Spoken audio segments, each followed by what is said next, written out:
Where are they? You know. Dear God.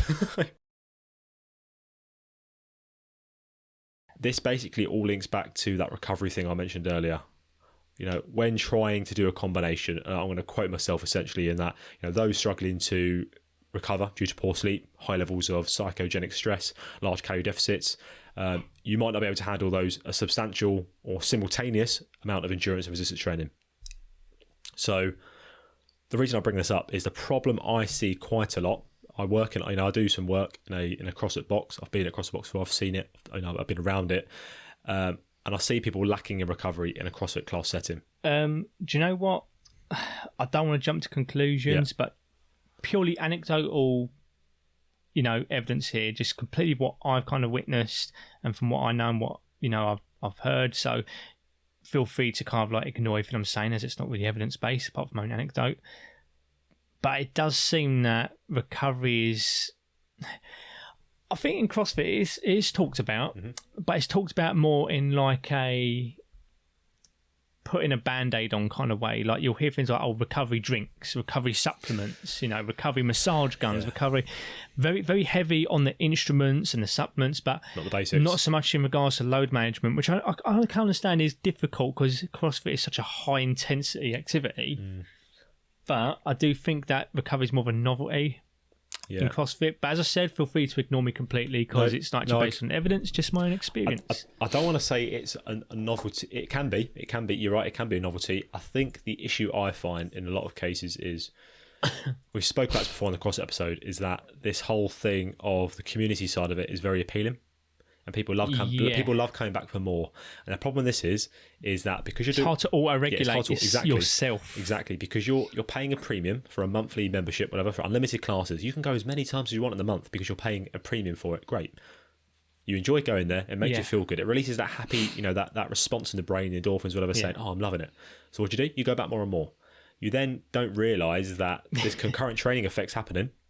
Because you are concurrent training, you're doing a CrossFit class. If you're listening, you're not aware. Normally, you go in, you do a warm up, you then do a strength piece or a skill based piece. And normally, you're going to do some lifting. And then straight after, you do a WOD, which is basically higher intensity fucking training. Yeah. So that is concurrent training. Don't think I've ever heard a CrossFitter say, "I'll leave some reps left in the tank." Exactly. You go full fucking send, Tom, don't you? You go full fucking send, and I know this. People who know me and us hearing that phrase, they'll be loving that. So, but this is what happens. People go every day. They don't give themselves enough time to recover. I'm not saying you can't, because there are people out there who can train 6 times a week, even 7 times a week. Fucking hell!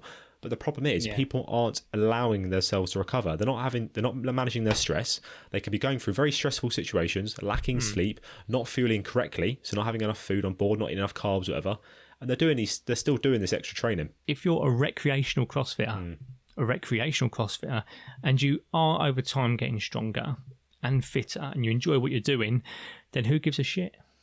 Yeah, I get what you're saying, but there is still going to be a point, I think. The competition aspect. Well, not even that. I think those who are recreational, even if they're still doing lots of this, there's still going to come a point where their body's not going to like it. So I was talking in the case of like being able to maximise performance, not so much recovery. Yeah, of course, yeah.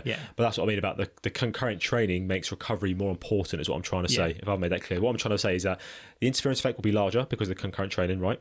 But if you're not recovering more, it's going to emphasise it more, which means if you're not taking these steps to recover, you're going to stress your body more, which is going to lead to more problems. So I feel like I've shot myself in the foot there, so I just want to clarify. In regards to recovering, because, we want to kind of mitigate injury, etc., fair enough. Yeah, of course. But I'm just talking about, like concurrent training, just being a jack of all trades and not getting better one or the other. That's what I'm saying. Who cares? Oh, yeah, sure, yeah. Because people love it. Let's face it, people love going to CrossFit and they have fun with it. The thing I get worried about is when people are doing too much without recovering properly. That's my issue. And I would say that about any modality. Be resistance training or just cardio. Yeah. Or both. Yeah, or both. Yeah, exactly. I just think it seems to be more prevalent in a CrossFit setting because of how appealing it is to turn up. As you said, full send. Full send, yeah. Send it, Steve. One of my YouTube characters. People maybe maybe familiar with. Get your Steve. Bandana on. Get a band. It's actually a TheraBand. It's actually a TheraBand. Don't get it on.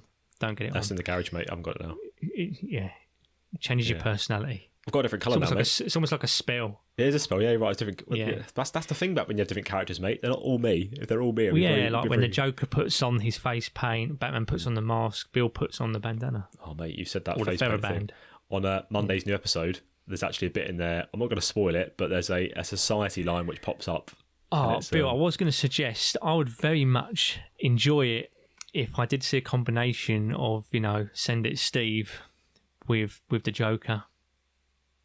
Just throwing that out there, Feel free to run with that. Give the people what they want, is what I say. And you can even open it with that music. That music, the Joker music, the Dark Knight music, that when it slowly gets louder, and you could be like, things are getting stranger out there, and you turn around and... Where's my notebook? Yeah. Where's my notebook? I know, I'm getting excited. I'm getting excited for you. Don't, mate. Oh, I'm out of control, honestly. I need to stop making so many characters. There's too many now. There's too many. I would love to make a cameo as Batman in the background. I think we can make that happen. I'm looking for your Nocchio, and I could be looking for your Nocco. I'll be like, where are they? Dear God, I'm terrified. But let's make it happen, Tom. Let's make it happen. Let's make that happen. It's coming soon to a screen near you.